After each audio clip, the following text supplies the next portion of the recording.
Bonjour et bienvenue dans la belle ville de Mayence. Oui, bonjour et bienvenue dans Xenius.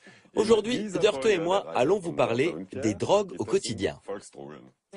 Tous les jours, nous nous retrouvons face à des tentations potentiellement dangereuses telles que l'alcool, la cigarette ou le café. Toute la question consiste à savoir quand le plaisir s'arrête et quand l'addiction commence. Et surtout, ce que l'on peut faire dans ce cas. D'autant que le danger est parfois là où on ne l'attend pas. C'est le cas avec Internet. Difficile pour elle de s'en passer. Viviane est connectée en permanence. Infos, rendez-vous, potins, Facebook est au centre de sa vie. Tous ses amis et connaissances ont un compte. Le réseau social est pour elle comme une drogue. Elle ne lâche quasiment jamais l'écran des yeux.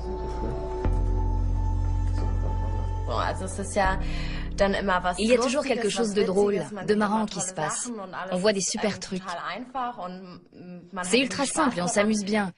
Sauf que quand on a une disserte à écrire et qu'on est un peu à la bourre, on a tendance à s'énerver. On s'en veut parce qu'on se rend compte qu'on perd un peu le contrôle.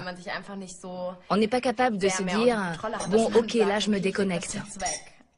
Tu n'y arrives pas? Non. Pour ne pas rater son bac, Viviane a dû se désinscrire de Facebook. Temporairement. Les années de fac s'annoncent difficiles. À peine est-elle connectée que quelques 700 amis l'attendent. Plus de 40 sont en ligne en même temps qu'elle. Tous postent, c'est-à-dire écrivent des articles, commentent, envoient des photos et like, autrement dit, approuvent les publications des autres. On regarde toutes les secondes, surtout quand on est une fille. Dès qu'on a posté une photo ou mis à jour la photo de son profil, on regarde toutes les secondes pour voir si quelqu'un l'a déjà liké. Je ne pourrais pas dire combien de temps exactement je passe dessus, mais dès que j'ai une minute de libre, je regarde. Il n'y a pas de moment où je mets vraiment mon portable de côté et où je me dis « bon, maintenant j'arrête ». Je suis toujours connectée. Les réseaux sociaux peuvent se transformer en addiction. De plus en plus d'adolescents sont concernés. Aujourd'hui, en France comme en Allemagne, presque tous disposent d'un accès à Internet, via un ordinateur portable, un PC ou un smartphone. À en croire les spécialistes, l'addiction à Internet est le mal de demain. Le psychologue Hans-Jürgen Rumpf de l'université de Lübeck a rédigé un rapport sur le sujet pour le compte du ministère allemand de la Santé. Sur l'ensemble de la population, on compte 1% d'individus qui présentent une addiction supposée à Internet. Chez les 14-16 ans, ce pourcentage est plus élevé, jusqu'à 4%. Si Viviane présente un comportement à risque qui pourrait basculer dans l'addiction, elle arrive encore un tant soit peu à se contrôler. Peter, en revanche, a vraiment été accro à Internet. À 23 ans, le jeune homme a déjà une cure de désintoxication derrière lui. Pendant 4 ans, il n'a pas quitté son ordinateur portable, y jouant jusqu'à 20 heures par jour. C'en était arrivé au point où je ne me levais pratiquement plus. Je faisais tout depuis mon lit. Jouer, me commander à manger. Pendant la journée, je ne bougeais quasiment pas. Je ne me douchais plus. Je ne prenais plus soin de moi. Je me laissais complètement aller. Jusqu'à quel point? J'empestais, littéralement. Si Facebook peut rendre des jeunes filles accros au chat, il représente aussi un danger pour les garçons comme Peter en proposant des jeux en ligne gratuits avec un nombre infini de niveaux à franchir. Une fuite hors du monde réel fortement chronophage. L'enjeu est vite devenu de réussir, selon mes propres critères, de passer des niveaux intermédiaires, des levels. J'en ai passé un, waouh, je suis trop fort. Adolescents et jeunes adultes cherchent une reconnaissance dans le jeu et la compétition. L'addiction à Internet a par conséquent longtemps été un problème majoritairement masculin. Mais avec le succès des réseaux sociaux, les jeunes filles ont rattrapé leur retard. Facebook réunit tout ce que beaucoup d'entre elles recherchent. Le professeur Rainer Thomasius du Centre de recherche allemand sur la toxicomanie à Hambourg étudie les risques encourus. Facebook exerce un grand pouvoir de séduction sur les jeunes filles qui ont des problèmes d'estime de soi et ont du mal à maîtriser leurs émotions. Elles aimeraient être acceptées, elles aimeraient si possible recevoir des compliments et obtenir, via les réseaux sociaux du net, ce que leur quotidien ne leur fournit pas.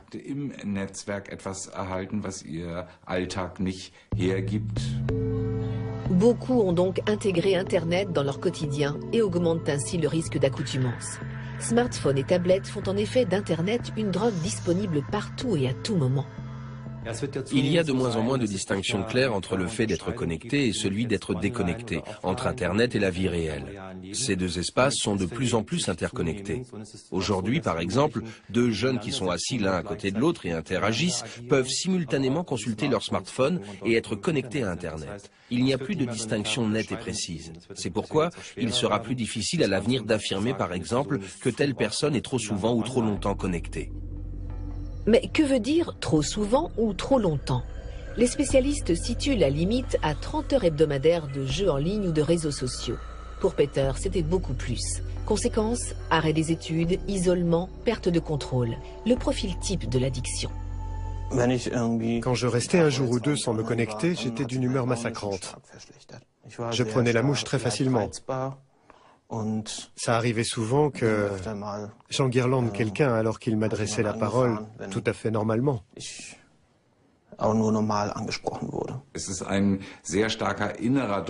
Les jeunes se mettent une pression très forte pour apprendre à maîtriser ces moyens de communication. Et lorsque les parents veulent tenter de poser des limites, des situations conflictuelles intenses se créent dans les familles. Il peut même arriver qu'apparaissent chez ces jeunes des réactions de l'ordre des symptômes de sevrage. Pour se sortir des griffes d'Internet, Peter a dû suivre une cure de désintoxication de 6 semaines à l'hôpital. Aujourd'hui, il n'y consacre plus qu'1 heure par jour. Le jeune homme a programmé son ordinateur de sorte qu'il s'éteigne automatiquement une fois le temps écoulé. Mais malgré le succès de la cure, une rechute est toujours possible.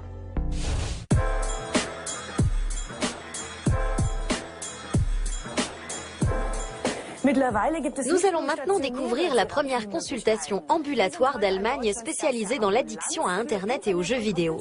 Ici, les patients peuvent participer à des séances de thérapie régulières sans être obligés d'être hospitalisés plusieurs semaines.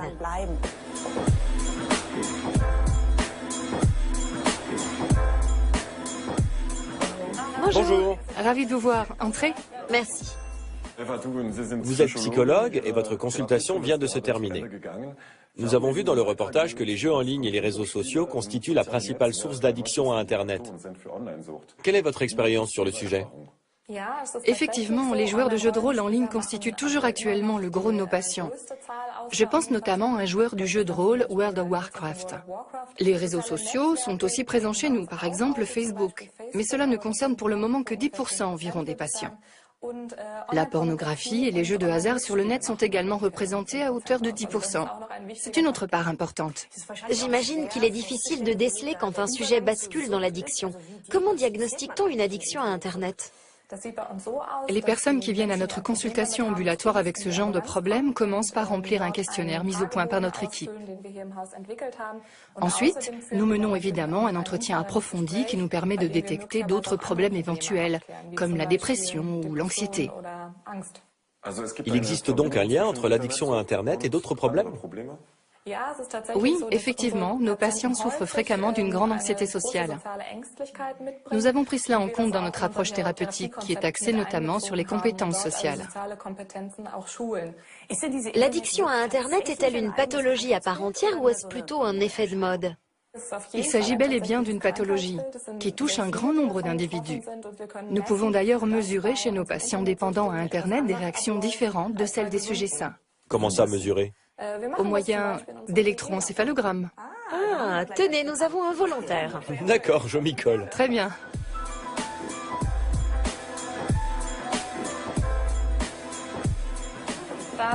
Voici notre laboratoire. La classe.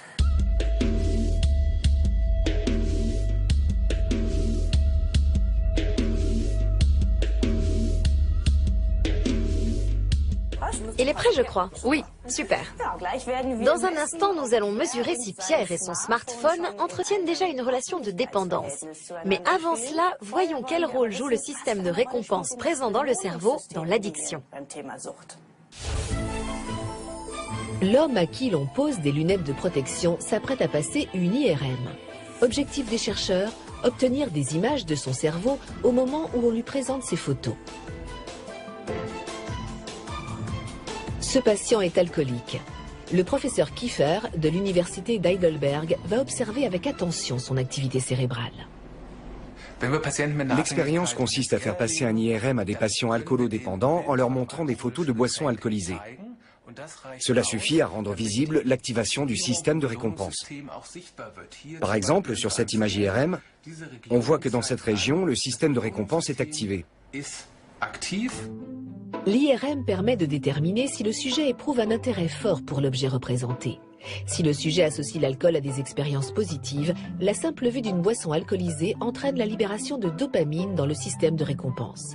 La dopamine est un neurotransmetteur, c'est-à-dire une molécule servant de messager entre les neurones. La dopamine est un neurotransmetteur essentiel impliqué dans l'apparition de l'addiction non pas parce qu'elle rend euphorique, mais parce qu'elle oriente l'attention en direction de la substance addictive. C'est le cas aussi chez cette souris de laboratoire. Son attention se porte sur cette manette. Elle a très vite compris qu'à chaque fois qu'elle appuyait dessus, elle s'injectait de la cocaïne. Voici ce qui se passe dans son système de récompense. Comme la manette cocaïne promet du bien-être, les neurones sécrètent une quantité accrue de dopamine, laquelle se fixe sur les récepteurs d'autres neurones. Plus la quantité de dopamine est importante, plus le signal nerveux est fort et plus le cerveau associe rapidement la manette cocaïne à un stimulus important. Chez l'homme, comme chez l'animal, le cerveau produit toujours une certaine quantité de dopamine. Mais l'alcool et la nicotine multiplient cette quantité par 200. La cocaïne par 400 et les amphétamines par 1000. Les neurones finissent par se protéger contre cet afflux de dopamine en réduisant le nombre de ces récepteurs. Les signaux nerveux perdent en intensité, mais le cerveau qui s'était habitué à recevoir des signaux forts éprouve un manque. Conséquence, le sujet ressent l'envie de consommer la substance addictive. Jusqu'où peut aller cette envie? C'est ce qu'a étudié le professeur Rainer Spanagel en faisant subir une cure de sevrage à des rats dépendants à l'alcool ou à la cocaïne, puis en observant leur réaction. On a constaté qu'ils continuaient d'appuyer sur la manette des centaines de fois, voire 10 000 fois pour la cocaïne, dans l'espoir d'en obtenir encore. C'est un moyen de mesurer l'intensité de l'envie. Mais comment passe-t-on de l'envie à l'addiction? Des examens sur les rats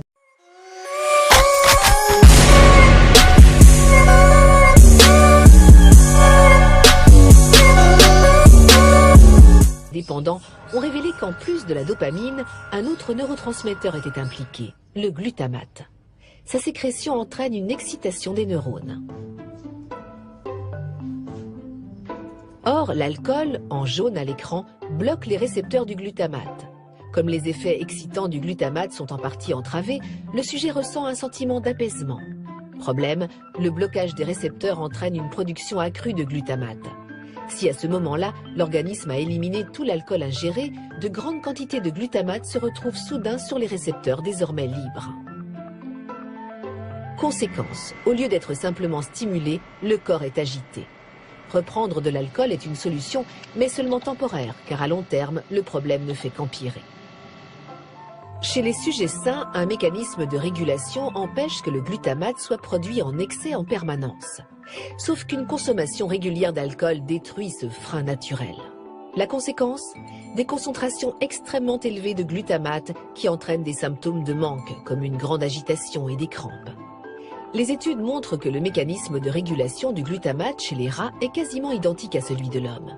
Le mystère de l'addiction est-il sur le point d'être résolu? Nous avons certes identifié un mécanisme, mais au cours de ces 20 dernières années, bien d'autres mécanismes ont été identifiés comme jouant un rôle dans le processus addictif, au niveau moléculaire et biochimique. Nous ne pouvons donc pas affirmer que nous comprenons désormais l'addiction.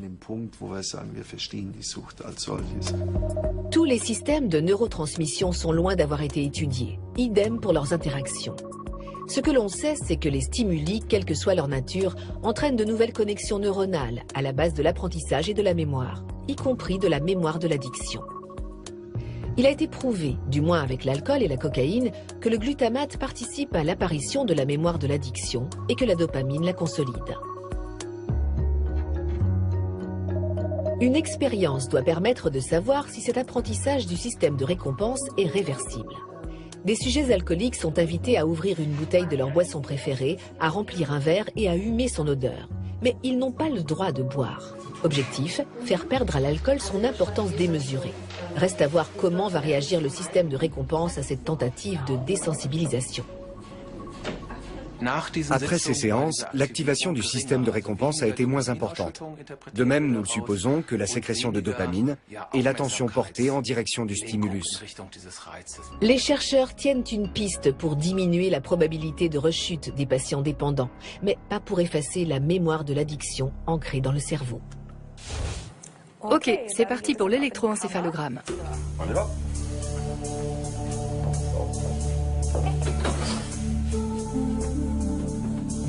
Je m'assois? Oui, installez-vous ici.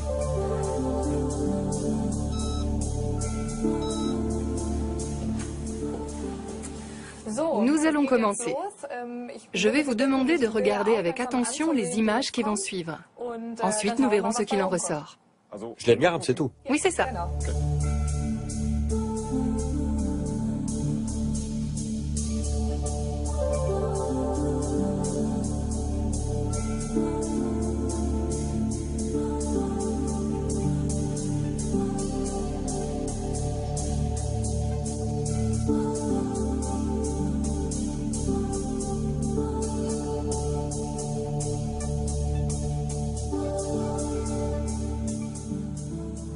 Alors, que nous dit le bonnet de bain de Pierre? Sur cette courbe-ci, on voit comment il réagit face à des images neutres qui n'ont pas de rapport avec son smartphone. Et sur celle-là, comment il réagit face à des images émotionnelles qui représentent son smartphone. On constate qu'il y a peu de différence entre les deux courbes. Chez les personnes dépendantes, la courbe qui correspond à la réaction face à la substance addictive est beaucoup plus marquée. Nous avons effectué une étude afin de vérifier si nos joueurs accros aux jeux vidéo se différenciaient des sujets qui ne sont pas dépendants. Et on voit effectivement très nettement que la courbe correspondant à leur réaction face aux images de jeux vidéo est beaucoup plus marquée. Ça veut dire que vos joueurs réagissent plus aux images de jeux en ligne qu'aux images de la vie réelle? C'est ça. Si vous voulez, je peux vous montrer ces différences avec une autre expérience. D'accord. Vous voulez faire le test? Oui. Très bien. C'est un test de réaction. Il s'agit de classer les mots qui vont apparaître au milieu de l'écran dans deux catégories au choix. Vous appuierez sur la touche de droite si le mot est à classer dans les catégories déconnecté ou attristé. Et vous appuierez sur la touche de gauche si le mot est à classer dans les catégories connecté ou enthousiaste. Il y a déjà un jugement de valeur, non? Le test est un peu embellificoté, mais il ne s'agit pas de porter un jugement, seulement de classer des mots. Ok. Tout en étant aussi rapide et précis que possible. Bien. Je vais débrancher Pierre. Ok.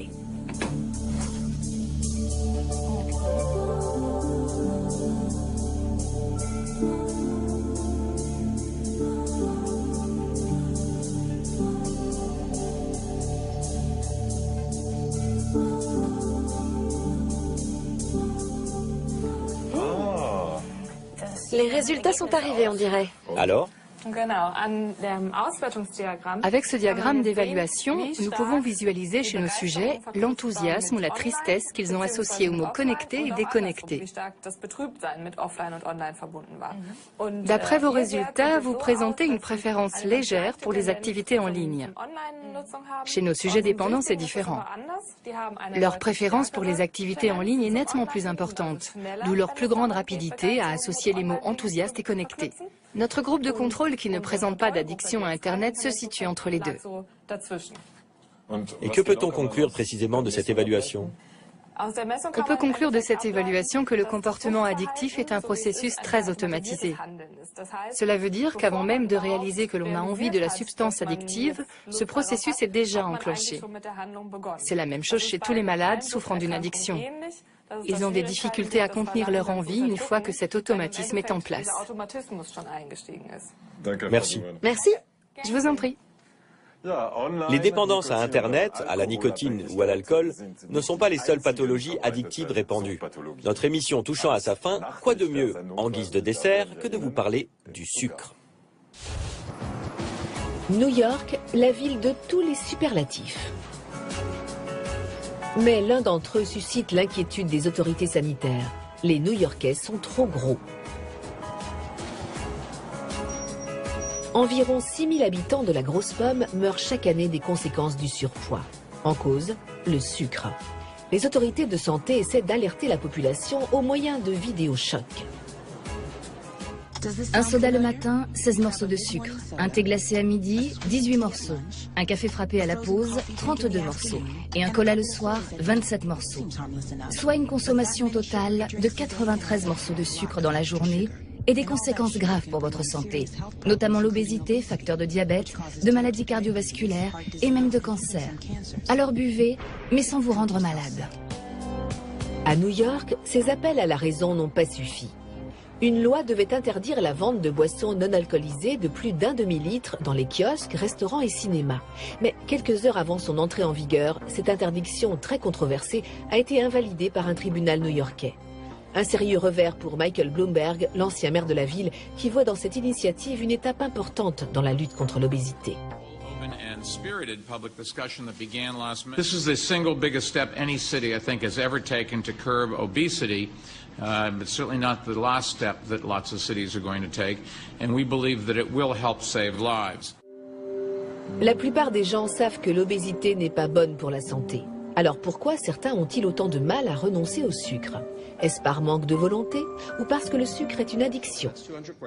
Quelle que soit la réponse, pour le professeur en nutrition Robert Lustig de l'Université de San Francisco, il ne faut pas laisser chacun gérer seul sa consommation de sucre.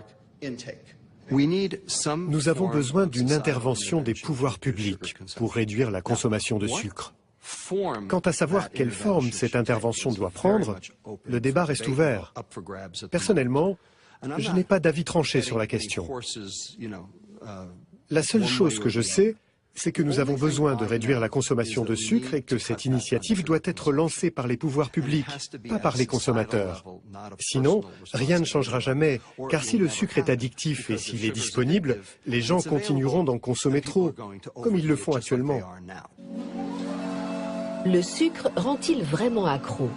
Cette question intéresse aussi des chercheurs allemands spécialisés dans l'addiction. À l'université d'Heidelberg, ils utilisent l'IRM pour étudier le cerveau de patients en surpoids.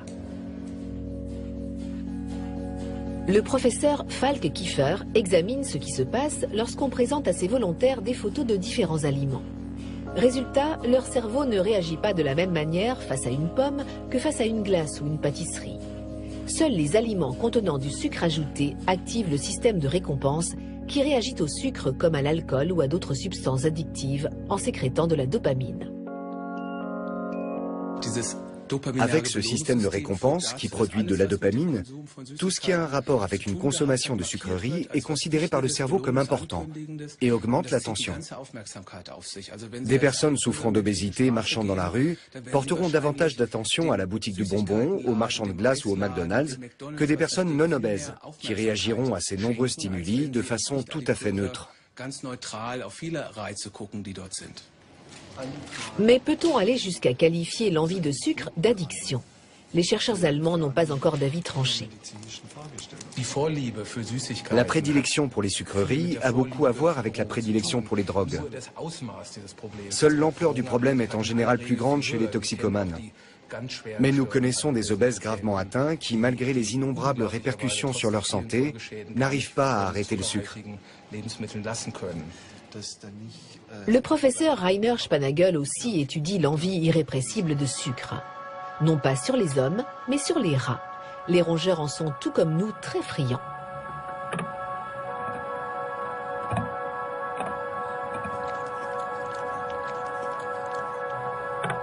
Cela n'est pas sans conséquences. Les scientifiques ont découvert qu'une consommation élevée de sucre conduisait au niveau moléculaire à une modification durable de leurs synapses, les zones de contact entre les neurones. Il ne s'agit pas seulement de modifications à court terme. Le cerveau garde cela en mémoire et peut, bien plus tard, déclencher une envie de solution d'eau sucrée. Pour les chercheurs, cette modification du cerveau est également possible chez l'homme. En fin de compte, La civilisation a surpassé l'évolution. L'évolution n'avait pas prévu que les hommes vivraient un jour dans un paradis. Or, c'est ce qui arrive aujourd'hui en ce qui concerne la nourriture. Un paradis à risque dont il faut soi-même se chasser si l'on ne veut pas tomber malade.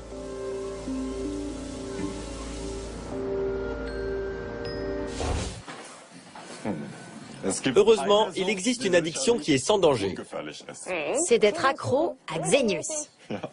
Avec nous, aucun risque de mauvais trip. À plus, ciao. À la prochaine, restez curieux, mais en toute conscience.